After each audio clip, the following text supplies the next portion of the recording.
Hey guys, Charles Shark Reviews here, and today we're going to be reviewing the Transformers Studio Series Voyager class Starscream.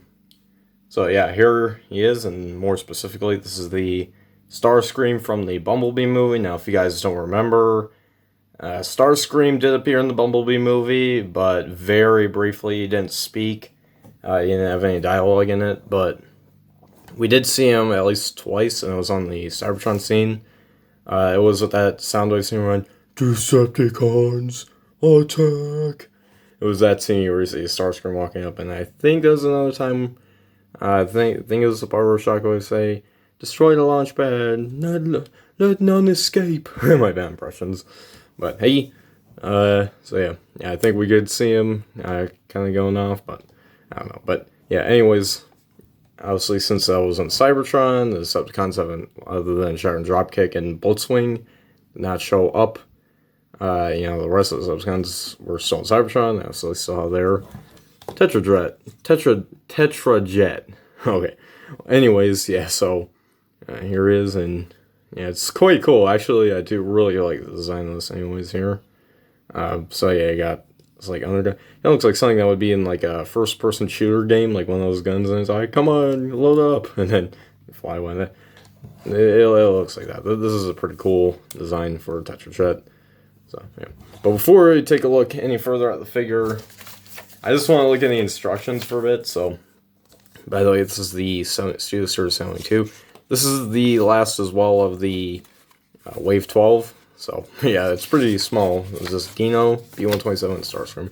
Now, what's funny here is, since he's the only Voyager in this wave, they advertise Studio Series 86 Hot Rod, which is Voyager class, just like this Starscream here. So, it's kind of funny. It's like they had no figure, so they just used a figure from a previous wave. Or I'm not sure how they count it. This is the last time we got live-action movie figures, which I believe had the Bloodswing and the Cliffjumper and all that. I think that was either Wave 10 or Wave 11, unless Wave 11 was Studio Series 86 Wave 1, because also there's listings for Wave 2, and there was that recent slag reveal. So, yeah. So anyways, so yeah, pretty much won't be getting those, any more of those. So anyways, yeah, here's Starscream. Again, pretty nice. We got a nice kind of translucent look here. And by the way, before people ask, this is not the same mold as the Bloodswing. Now, more people will be asking once we get in the robot mode, but here we definitely get how it's not the same yet. But all around pretty nice. It does look, got the nice little designs over here. It does look like it's G1 Starscream, but entered the live action universe. Or at least his Tetra form. So, very nice all around. A nice white stripe here. And yeah, I do like how all these pieces fold out and kind of have gap fillers kind of going on thing. We'll get more in that transformation. And we got this under section here. You see hands there. So, but overall, pretty nice. I do like that. And it's cool. Again, if you want to, you could adjust the wings so they go up. But it kind of looks ridiculous. But hey. So kind of looks like a bat. I don't know why. It looks like a bat as a vehicle. I don't know.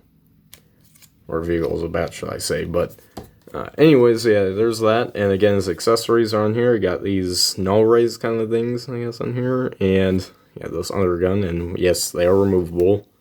So yeah. Pretty cool overall. So yeah. And this is rubber. It kind of is pointy, but it does not cut you. It's pointy, especially if you feel it here. Or here, it's like, but not totally, because as you can see, it's like a rubberish plastic. So, yeah, overall, pretty nice. Nice designs. Oh, I do like the thrusters back here as well. There's lots of things going on with this, so, yeah. But anyways, for comparisons, here is what the Siege Starscream, and time flew by. Not only did 2019 feel like it was like 5 years ago, at the same time it feels like it was just yesterday. I mean, the fact that I was on the same exact table reviewing this guy, I don't know. I don't know, but there's that, and you can see this guy's much bigger. So there's that. Here he is with Bloodswing, and I'm not doing this because they're the same mold. They're just because they're both planes from the Bumblebee movie, and just so you can see an Earth jet and a Cybertron jet. So yeah, more about the Starscream Bloodswing connections later on. So we'll go that later. Here he is with the Earthrise Voyager Starscream, and yes, the other two are Voyagers. So you can see those there. And finally, just because, here he is with Studio Series A6 Scourge. Because, well, he's like a flying thing, so hey, and it's from Studio Series. So there you have that. There you have that. So yeah, there you have those comparisons. And for one quick final comparison, here is with the Studio Series Voyager class Revenge of the Fallen Starscream. This is the one with all the tattoos on it.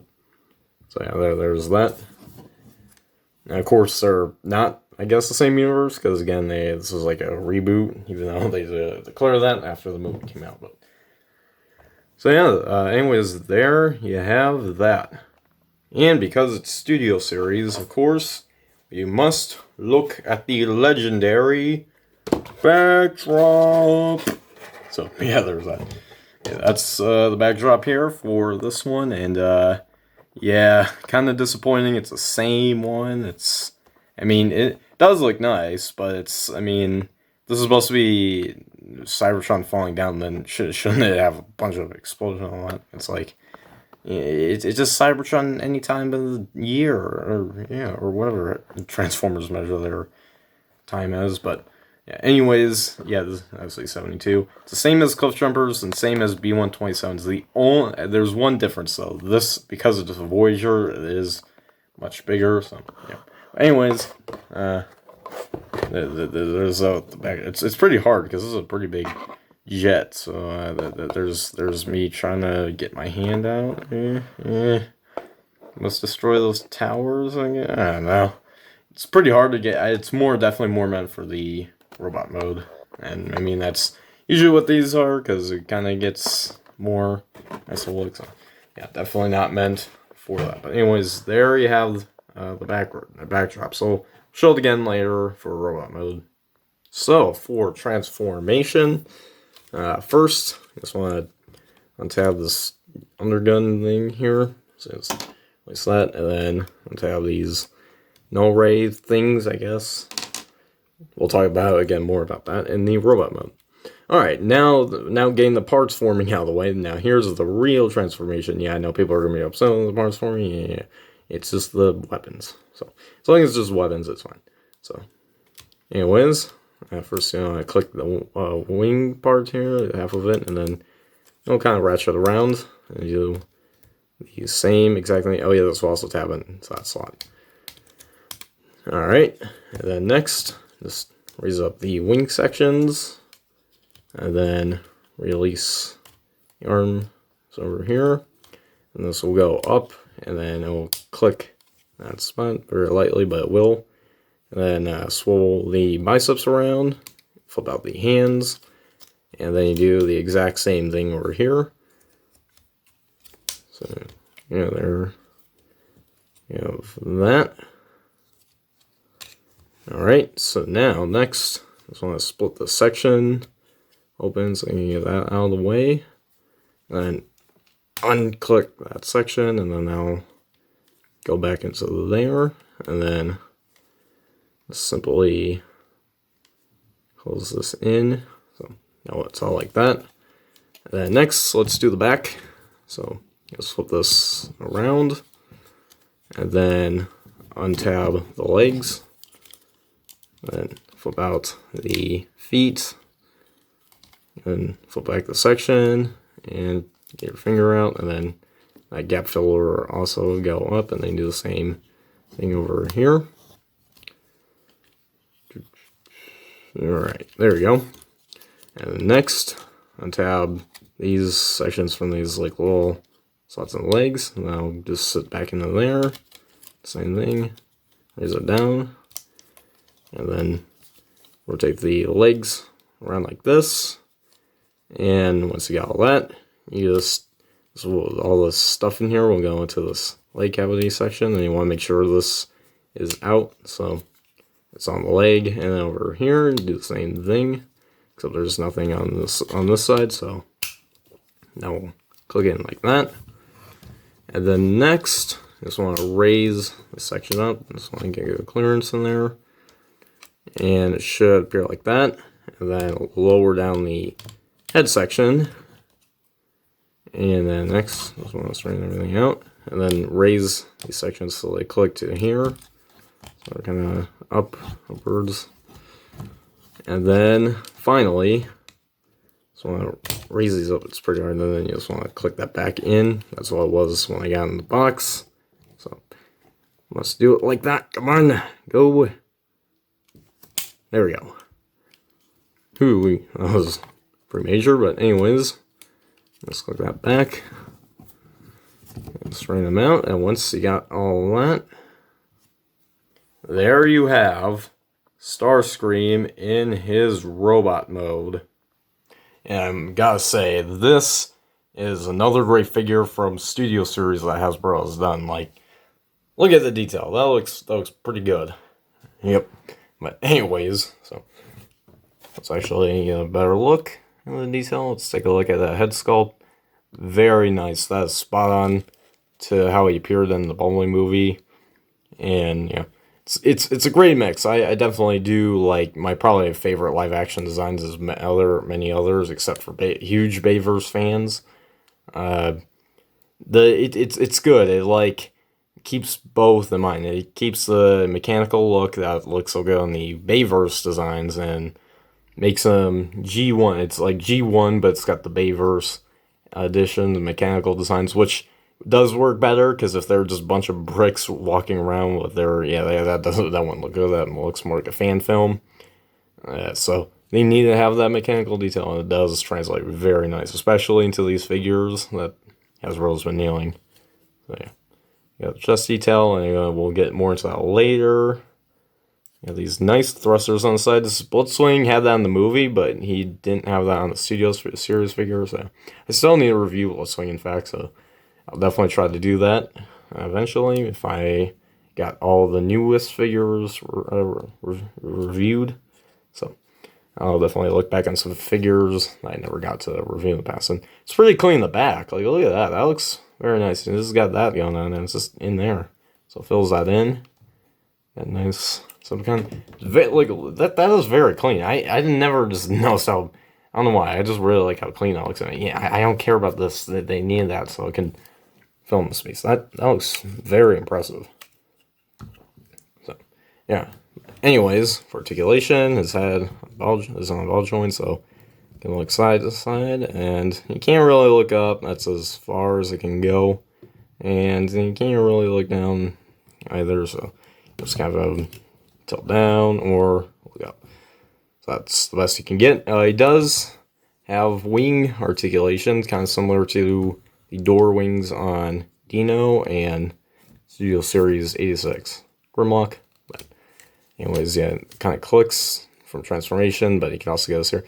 For some reason, on my copy, this side isn't as tight as this one. Like, yeah, if you it does tap down, but it's much tighter than this one. So I just, since that usually falls down, has a tendency to fall down all the time, I just leave that one down. It should be up like this, but for me, I just leave it down like that. So it's asymmetrical. So yeah, so it doesn't just droop down. I mean, it does stay up a bit, but then it kind of does fall down. So I just keep it like that. Yeah. But anyways, so you can do that there. Again, you can do pose like this. You can pose like that. So yeah, it's pretty nice. And then arm articulation. It's got a very nice arm movement there, so you can move all around. Of course, the wings are in the way, so if you click that out, you can get a full 180 degrees. And the arm or biceps go out this far, and they do swivel. And this nice elbows here, because it's kind of sticks out a bit here, so you get a better movement. And his hands don't, and there's no wrists, no wrist swivel, but you get that. Yeah. So, hello-ish. I don't know. But, oh yeah, the hand detail in this looks stunning. Like, look how good that is. That looks amazing on the mechanical detail here. But anyways, anyways, yeah. So he does have that. No waste. Actually, no, he does. Very little though, because this is in the way. I think you can pull this down now. But yeah, you can. He does have a very low waist, and does have a nice at the thighs, so that does make up for it. And he does have good knee bend. His ankles do pivot. There's nothing in there, unlike the Grimlock from Studio Series 86. And of course, you get some up and down movement. So it's pretty nice. And I'm not sure if I got every point of articulation, but hey, I got most of it. I think I did, yeah. Overall, yeah, that is very nice articulation on this guy, again, with the wings as well. Yeah, and it was neat for transformation, so it wasn't something they just added in there to make us all happy. No, they had to, but still, very nice from Hasbro there. Alright, so accessories. It does come with this cannon accessory, and before you go ask about Bloodswing, again, all Bloodswing questions I will answer once I compare the two for size comparisons. So, anyways, yeah, you can hold it here. There's this little round section, and you can hold it in there.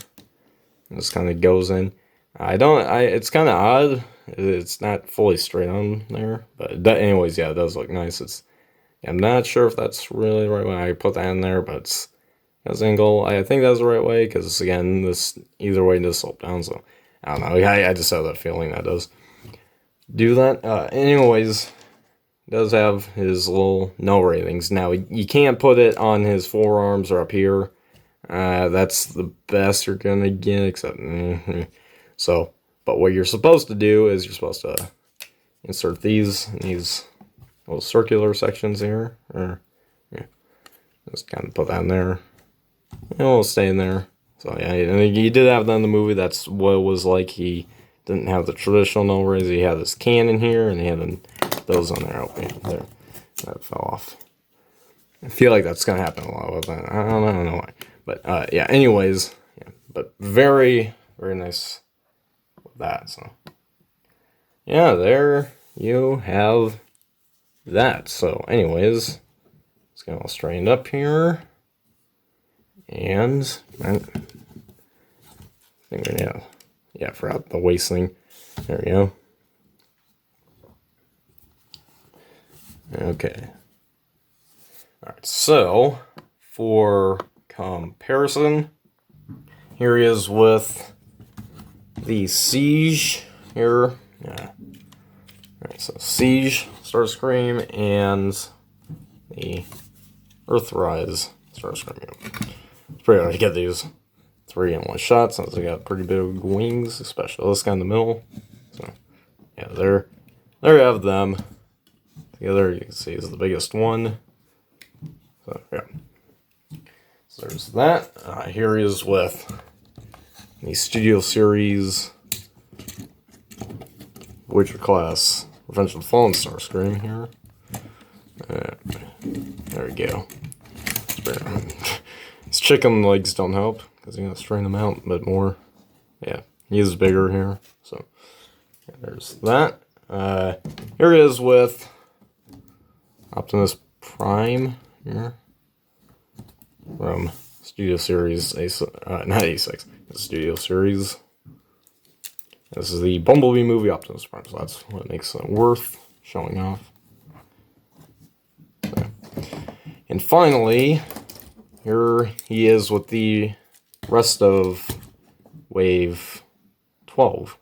So we got B-127, and we got Dino here.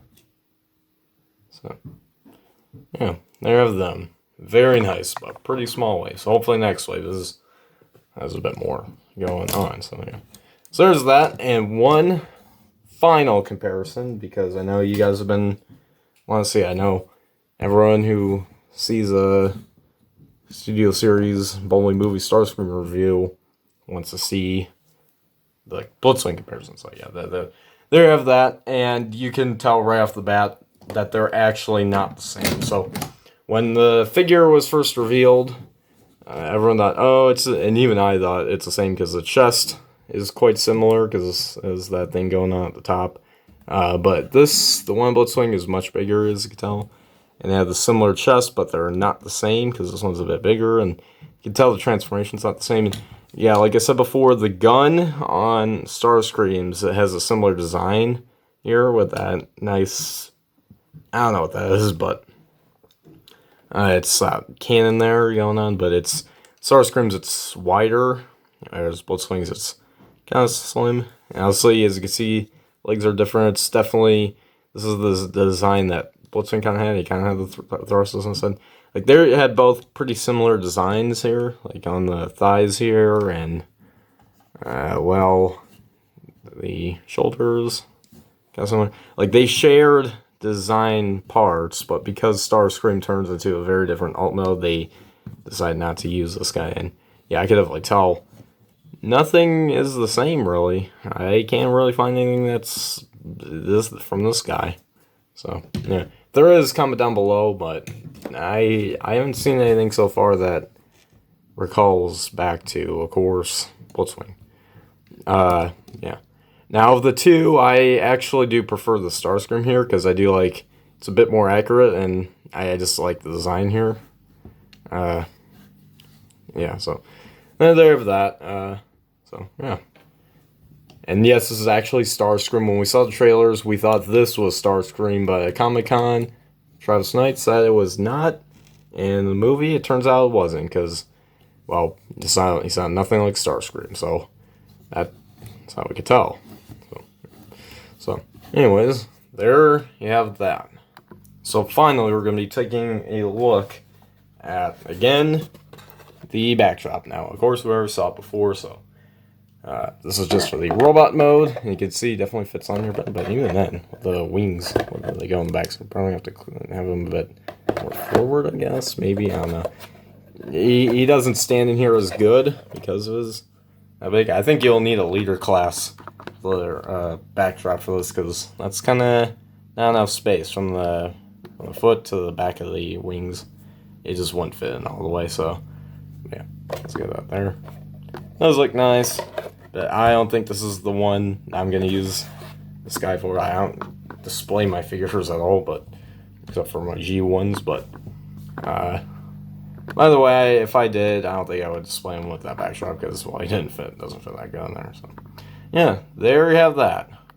So there are my review of Studio Series bowling movie Starscream.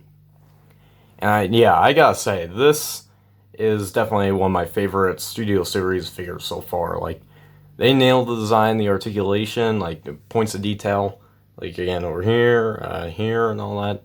They really did the good on this figure, and the transformation is very fun. And yeah, overall pretty nice. It's got some flaws, I guess. Again, I'm not sure about here. I mean, sometimes it kind of feels like that. Here it's kind of loose, and yeah. I mean, I don't know. I mean, he's fine. I mean, I don't really know much to complain about with this guy. So yeah, there we have that. On my figure, though, unfortunately, even though I believe this is supposed to be up, in some angles it can stay up, but some it can't, like here, unlike here. But that's just my copy. Thankfully, or hopefully, for some it may have happened. For some, I don't think so. But yeah. But, yeah, there you have that. But anyways, make sure you guys like, subscribe, comment, share for more. Thank you guys for 100 subscribers. This is my first recording since I've hit that goal. So I'll try and make something maybe for that goal in the future. I'm not sure what you hit. But don't worry, it'll be coming. It'll be coming. So, yeah. But anyways, yeah. So comment down below what you guys think of this figure. Do you guys think it's good, mediocre, or bad? So, yeah, there you have that. And, till all are one.